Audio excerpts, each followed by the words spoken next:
Thank you for joining me for this special early Juneteenth release of an episode that would normally drop on a Friday. Since today is a federal holiday and many of you have the day off, I wanted to make this episode available to you when you have time to listen. Juneteenth is obviously about freedom, but it's also about family and opportunity. That's what this episode embodies. As an aside, if you want to learn about Juneteenth from a first-person perspective from people who were there, I recommend picking up a copy of my first book, The Eyes of Texans. It's available on Amazon. That's The Eyes of Texans. Now, please enjoy this episode with my guest, Dante Wright. On today's edition of Stories from Real Life with Melvin E. Edwards, our guest for this episode is attorney Dante Wright. Dante is a man whose story sounds like something out of a movie, but it's 100% real. He is a criminal defense attorney, speaker, and author of the upcoming memoir, The Judge and the Juvenile. At just 4 years old, Dante was living in poverty when a chance encounter with a judge, literally in the street, changed the entire course of his life. That judge would later become his mentor, adoptive mother, and eventually his law firm partner. Amazing time of my life. It was very unexpected. It happened by complete chance the way it happened. I met her just by going into the street, chasing my brother who took my bicycle. That's really how I met her. And she happened to be driving home from work at the same time. And I always say if she had come by a few seconds later or earlier, we'd never meet. Maybe I'd never become a lawyer. Maybe her and I don't have this law firm now. So much actually happened in that small amount of time when her and I met. And you just never can predict stuff like that. Let's join the inspirational conversation with Dante Wright. You are listening to Stories from Real Life, a podcast by engaging storytellers for engaged story listeners. Here's your host, author and journalist, Melvin E. Edwards.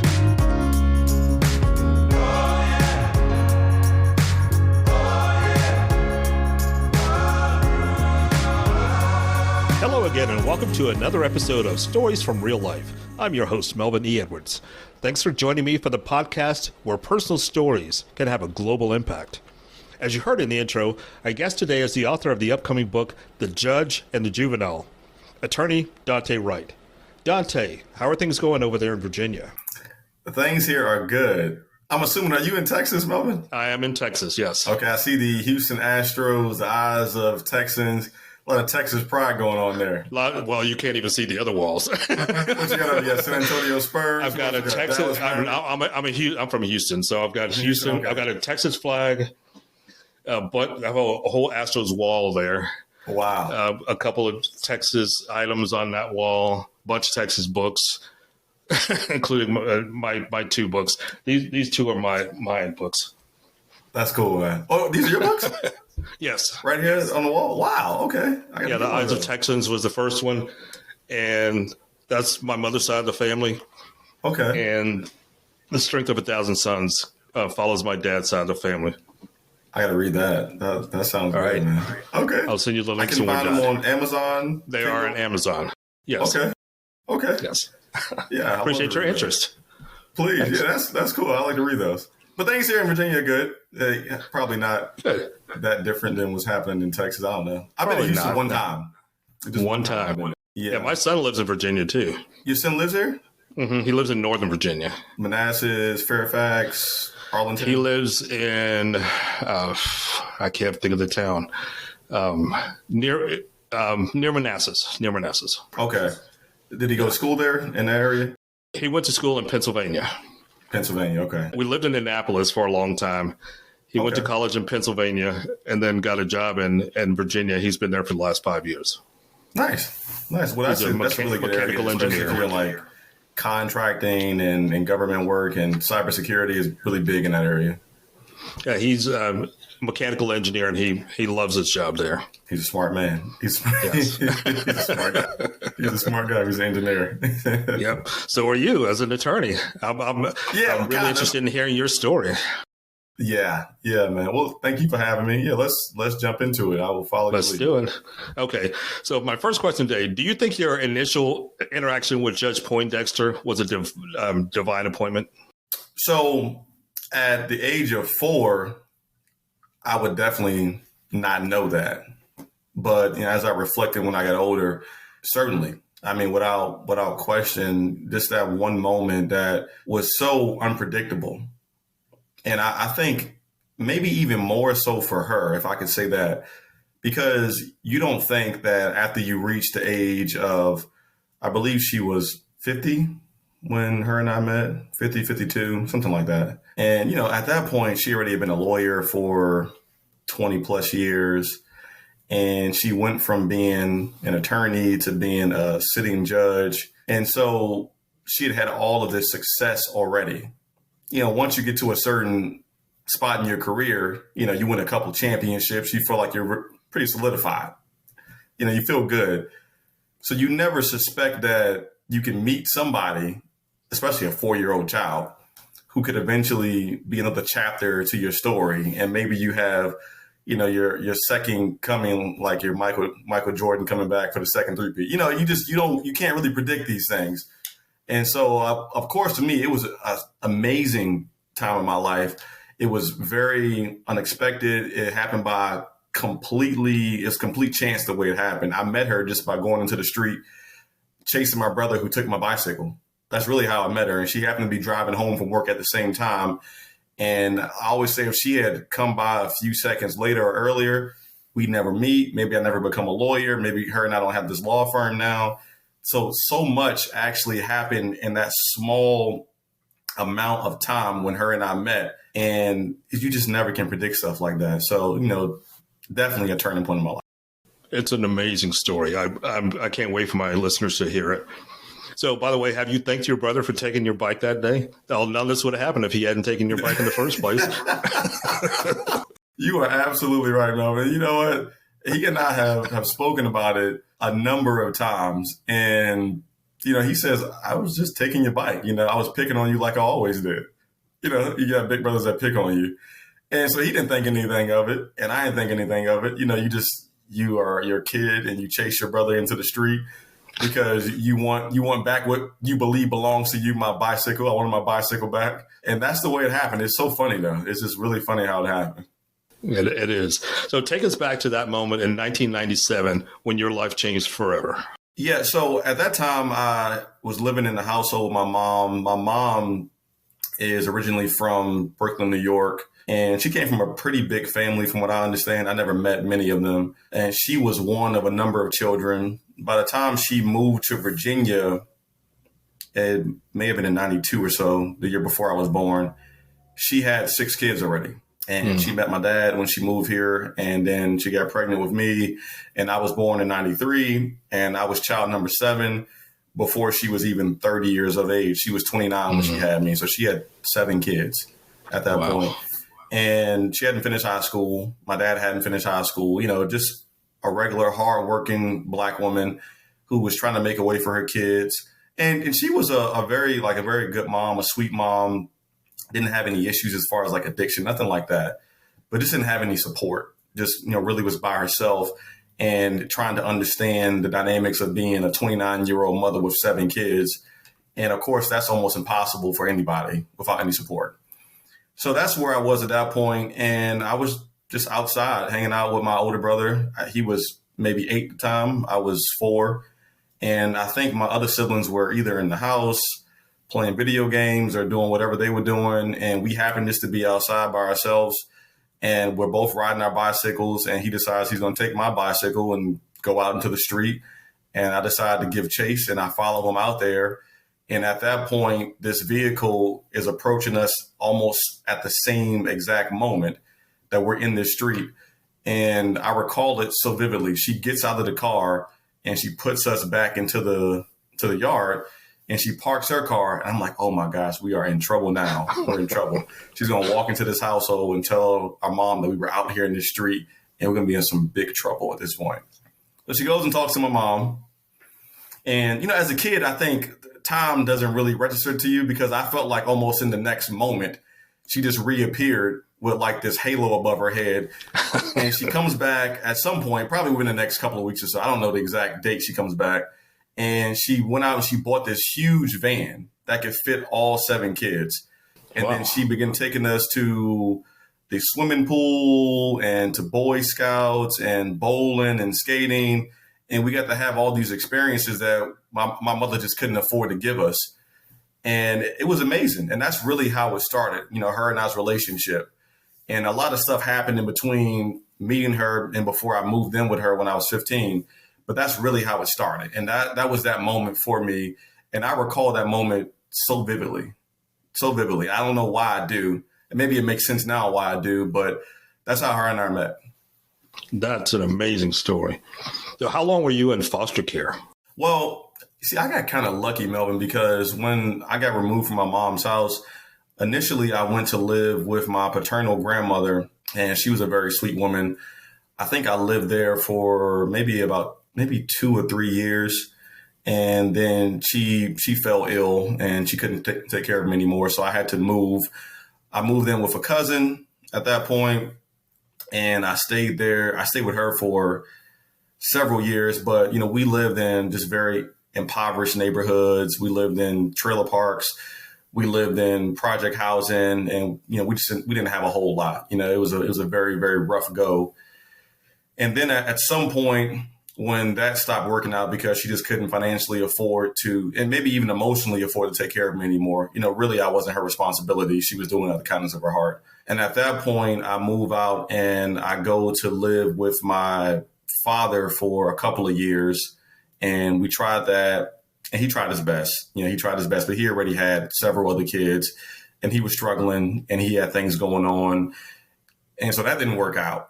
And then I found myself at a point where I was pretty much on the cusp of going to a group home, and the judge found out, and she talked to her husband, and they said, well, we're not going to let him go to a group home. If he's 15 at this point, he's probably not going to be adopted. He'll age out in the group home. He'll be put out into the street when he's 18. He'll have no direction. He'll have no support system. He'll have nobody to look out for him and be in his corner. So we got to step in and help him out. Otherwise, he may fall into the system and we'll never see him again. I don't sense any resentment at all in your voice. None. You had a lot of different turns in your story, and none of them were working out until you got to Judge Poindexter. That's correct. Yeah. No resentment. Melvin, I always say that, and maybe it's because I turned out this way. I'm not resentful. I would hope that even if I were not this person, I would still be somewhat appreciative of what was done for me. Because the fact of the matter is, I think tribulations are really designed to define who we are. And if you can make your way through those things and you understand that you have to experience hardship to actually be someone that is of substance and of value to this world. No one that has a completely paved road or an easy path, those people rarely get to impact the world. And so in my mind, I should be pretty grateful that I had it tough coming up to a degree. And people have tougher lives than me. So, I was not taken advantage of as a child, thank God. And I had food.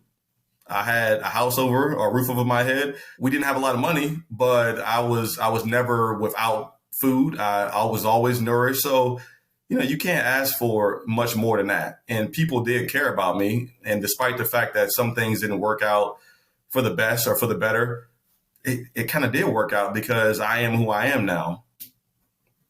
Well, you graduated from law school in 2018. Yes, sir. At what point between meeting Judge Poindexter in 1997 and your law school graduation did you realize that you might have what it takes to become a lawyer?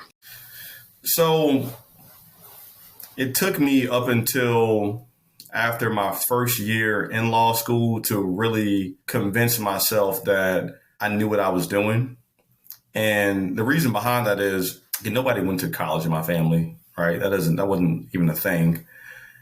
So even getting to college to me was kind of a miracle to a degree. I did well in high school, but people can do well in school and things can always happen. And then for whatever reason, it doesn't work out. So getting to college was a phenomenal thing. And I did well in college. And once I was in my senior year, I said, well, I'm going to take the LSAT, see what happens.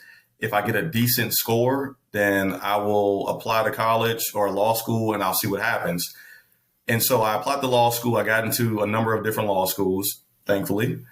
And when I go down to North Carolina Central for my first year, we had this orientation that's called Law School 101. And it was like the first week of law school to kind of ingratiate you to the culture of law school. So you're prepared to withstand the demands of the classes, the curriculum, the rigor, all of these things. And during this Law School 101 orientation, they drill it into your mind that a third of you all are not going to make it past your first year. And so I kept hearing that.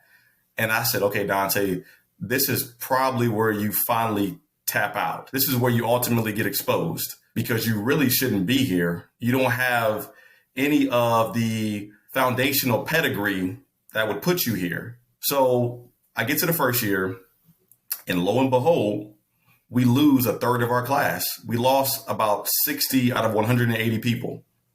Almost to a T is about a third of the class. But I did well the first year. Didn't struggle, did well academically. And so now I started saying, well, yeah, maybe you actually are kind of smart. Like, maybe you do know what you're doing. And maybe it's not a facade. And it took about that long for me to really believe in it, Melvin. That was 2016 after my first year in law school. Okay. Is there a particular class that was sort of the dividing line between those students who made it and the ones who didn't? There were a couple of them, actually. Yeah. So first year, I think most students in law school tend to struggle with contract law. And we think, contracts, that's, a few sheets of paper with some words on it, and you kind of read through it, you figure it out. There is so much more to it than even what I understood. There are so many different laws and clauses that can all affect the contract. So that's one that people tend to struggle with. And also property law. Property, as we know it, is this car belongs to me. This house belongs to me. I pay taxes on these cars and these houses and whatnot, but it's so much more complicated than that. I mean, it is far more complicated. It's so dense. There's so much context to it. And so those two classes, I would say your first year you struggle with. People understand criminal law to a degree. You can watch some of these television shows and, crime victims unit, CSU, or C, whatever they call those things.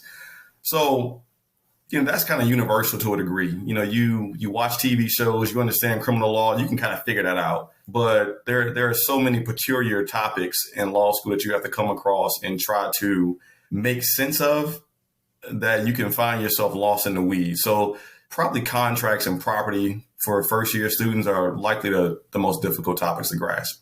Okay. The reason I asked that is because there was a similar experience with my son in engineering school. They told them about a third of them wouldn't make it past the first year, and that class was calculus. Oh my gosh! Yeah, I can imagine. Oh my gosh! So, and he had a small school, and they only admitted 55 engineering students per year. 55 per year. 55, and only 26 of those made it through and graduated, and on schedule. That's brutal. He happened to be one. He happened to be one of brutal.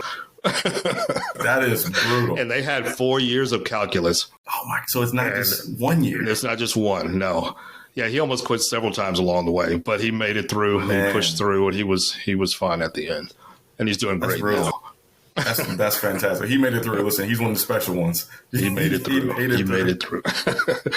So, do you feel like you said your first year, you sort of felt like you didn't know if you belonged, if you had what it would take? Do you feel like you have to prove yourself in society to other people that you're a qualified attorney? Not anymore.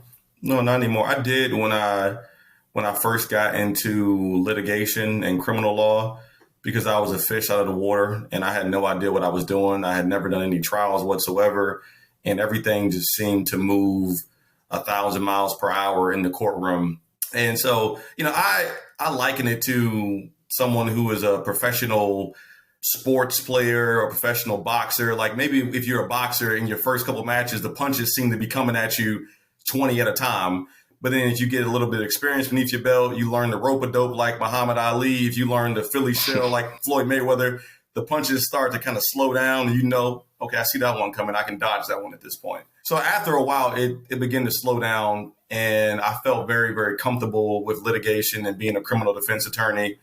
But at first, I definitely felt like I had to prove myself because I didn't know what I was doing. I was completely lost in the courtroom. So what inspired you to become a criminal defense attorney? So Judge Poindexter, she was a prosecutor before she became an actual judge. And the kind of person that she is, and you can tell most of who she is from kind of her and our story, she was always a very fair, loving, giving person. And as a prosecutor, she was not someone who tried to completely debilitate people, She was someone who really tried to give people a second chance and tried to figure out, what can I do to help them? And also draw that fine line where you just can't help certain people. Certain things just have to be done if certain crimes are committed. And so I knew that's how she got her start. And her and I talked about it when it was my time to kind of come up and see what I could get myself involved in. And there was an opening in an office where she knew the boss. And she said, hey, I have a son who's a licensed attorney. He just passed the bar exam here in Virginia.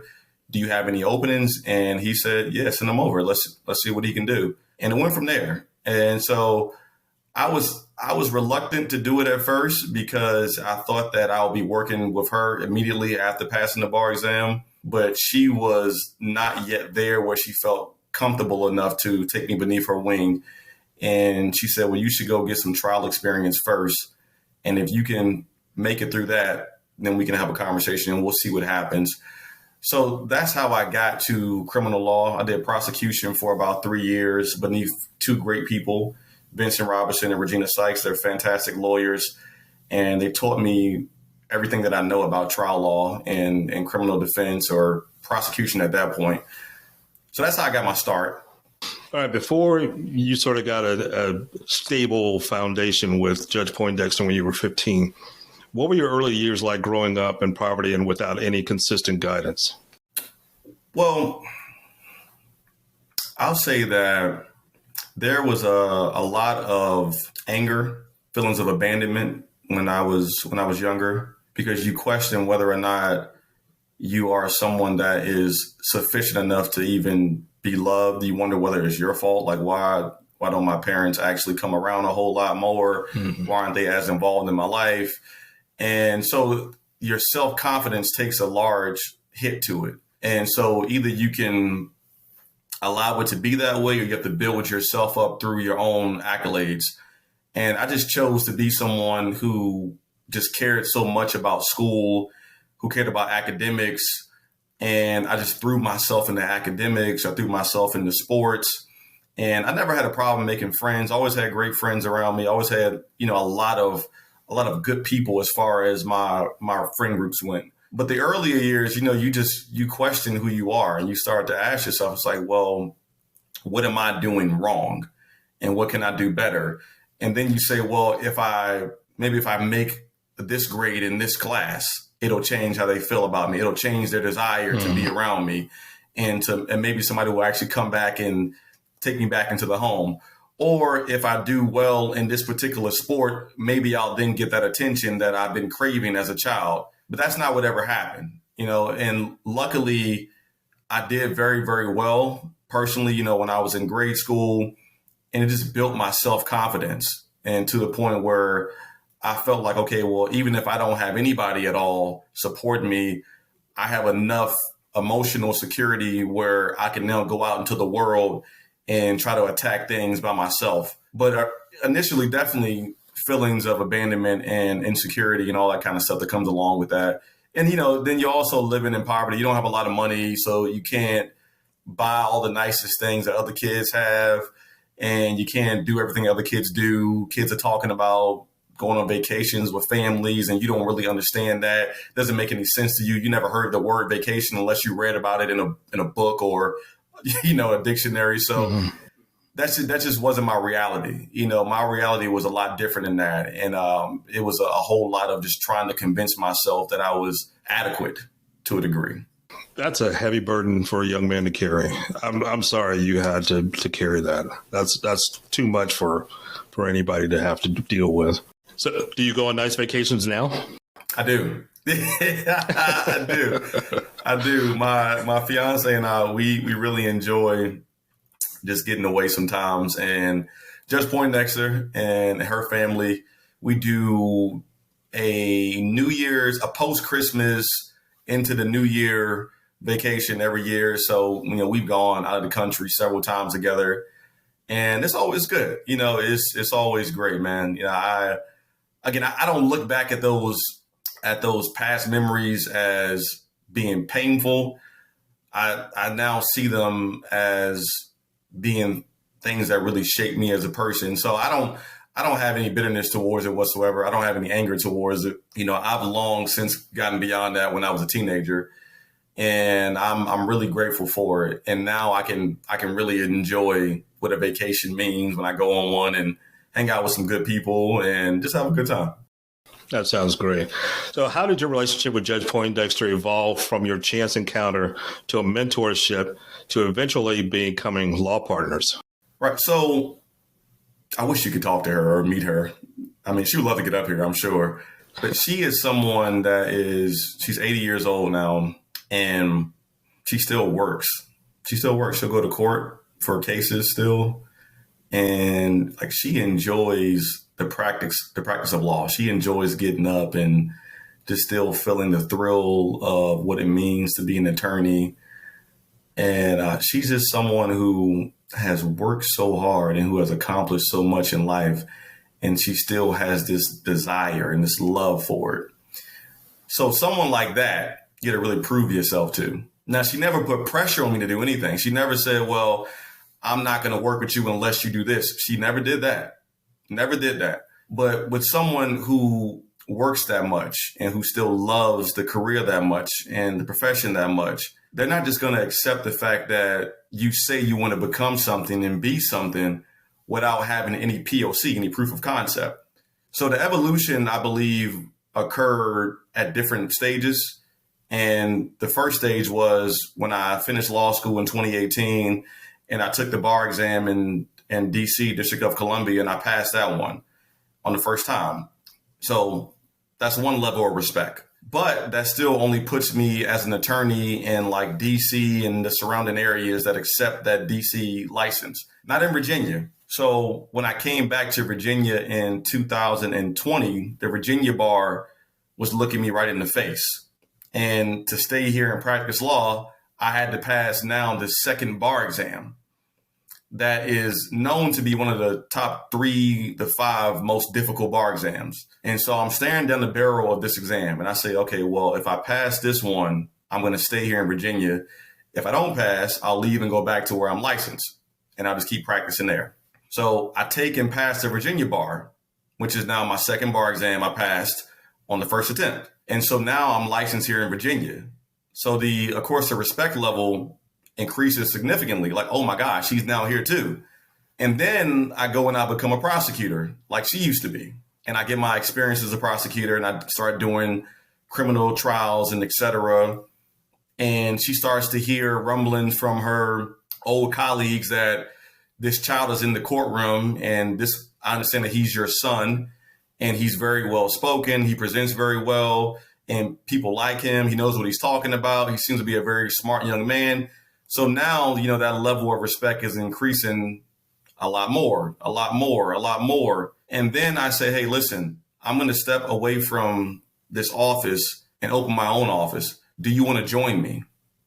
And I think at that point, because I had done so much to prove myself, she was all for it. So it took a lot of work, but I never did it really just for her. A large part of it was to prove to myself that I was who I believed I was, because you can't do things for anybody else. You can keep them in mind as you're doing them, but you have to prove it to yourself first. And as you prove it to yourself, perhaps they see proof by extension of what you're doing. So that's how that worked. Okay. And you're a criminal defense attorney, as we mentioned earlier. What's something most people don't understand about the criminal justice system, and how does that work? How does your work aim to change that? Well, I think most people believe that it is a very linear process where A plus B must somehow equal C, 1 plus 1 has to equal 2. And that's just not how the system works, at least not here in Virginia. 1 + 1 could equal 2A, 2B, 2C, 2D, 2E. It can mean a lot of different things, and it's not linear. So in the sense of when you are putting on a case, or I'm defending somebody that's a client, and there's evidence that comes out, every piece of evidence can't be given to the court. Some things aren't allowed in, some things are allowed in. And you have to be very methodical about how you argue certain things to get certain points across. So that way the court hears certain things and it helps prove or disprove the other person's case. So it's a very, very subjective type of practice where you can't just go look it up online and figure out all the answers. I mean, it is so, again, it's such a dense topic, and it's such a vast area of law, criminal defense law. Because there are so many different codes you have to abide by. You got to prove certain elements to prove a case. And then if somebody has a plausible defense to the alleged crime, you got to explore that now, whether that defense is an adequate defense. And there's just so much to it. It's so much to it. But it is fun. It is fun. So that's probably what people don't understand. It's not as black and white as you would like to think it is. It's a lot of shades of gray inside of it. Okay. That's really interesting. So what role has faith played in helping you overcome adversity and staying focused on your mission? So it has played a role that even I could not have predicted, Melvin, because I take you back to when I was a younger guy again, and I told you about how I had all these questions of whether I was adequate and whatnot. And if I put myself back into those shoes, the young Dante was someone who completely questioned whether or not there was even this being that existed. And the reason behind it, again, is because you're too young to understand that the battles have to be given to the very, very capable warriors. At that point, you think, well, if there's such a thing as a God that is supposed to love a person like me, then why am I constantly given every single hardship that I could even think about? And so you don't really understand that perhaps this is part of the journey. So that way you can go from here to here and become who now stands before you. Because if he gave me an easier journey or the easiest journey, then you lack appreciation for who you are. And then maybe you think that, okay, well, I got here by doing it the easy way. I took the shortcut. So the shortcut now becomes your dedicated path of choice, and you avoid every other path, even though the other path is the path that you should travel, but that path requires a lot more. And maybe on that path, you got to walk across shards of glass. Maybe you cut your feet, but you don't lose your foot. You still got your feet, but you got to make it through that. And then we start thinking that, okay, well, the easiest path where I can wear my Nikes and I'm stepping over sand and grass and nothing is even penetrating the soles of the shoes, that is the easiest path. And that's not what you're meant for. And so I had to adopt that mindset because I used to question whether or not there was even this being when I was younger. And when I got older, I said, well, Dante, this is all part of what had to happen to you. This is all part of it. We all have the ability to really overcome things and get through things. And I think that is God trying to show us who we can really become if we choose to embrace the struggle and not shy away from it. And so it has played a major role in who I am today because I questioned it before and because it is unquestionable now. So how did you start that process of rewriting your own identity to become somebody who's now building a legacy for yourself? So for me, it really all started with academics. I really cared about being someone that if I had to look in the mirror, I could say, you know what, you're a competent person. You're a competent person. And if you are put into certain rooms of certain people, you can have a conversation with them about a number of topics. You're competent, you're well studied. And because I did so well in school, that helped a whole lot. Before I finished high school, I had about 30 plus college credits. I really went to work, and we had this program in my school where you can get all these credits and stuff. And so I took it very seriously. And then when I got to college, I joined organizations, I joined a fraternity, I got very social, still did well academically, and I just kept going from there. I really prided myself on being a person who was academically inclined, socially inclined, and socially and culturally aware. That's really kind of where I started. And that's how I began to rebuild my own identity and my own self-esteem. And so, once you get there, once you have emotional stability and you have this foundation that's kind of unshakable and you know who you are, you don't require a lot of external affirmation anymore. You require it from yourself and also from whoever your God is, and then you're pretty much good to go. So what do you say to young men who feel like their past disqualifies them from the kind of success that you've experienced? You know what? I have addressed this before a number of times, Melvin, when I've been giving speeches. And this very question almost put in the exact same way I've heard a number of times. And what I always say is anybody that understands, let's say someone who's an alcoholic, for example, and they go to AA, the people that are there as their guides are former members or former people that were going through the same 12-step program, whatever the program is, right? Whether it's alcohol or gambling or anything or narcotics, whatever it is, the people that have gone through it are now your tour guides. Your past qualifies you to help the next person. You see, I can't go to AA and say, hey guys, this is how you get through this program. I've never been an alcoholic. So who am I to look down on someone who has been in that position and who is now trying to help the next person? Your past never disqualifies you. It qualifies you to help the next person.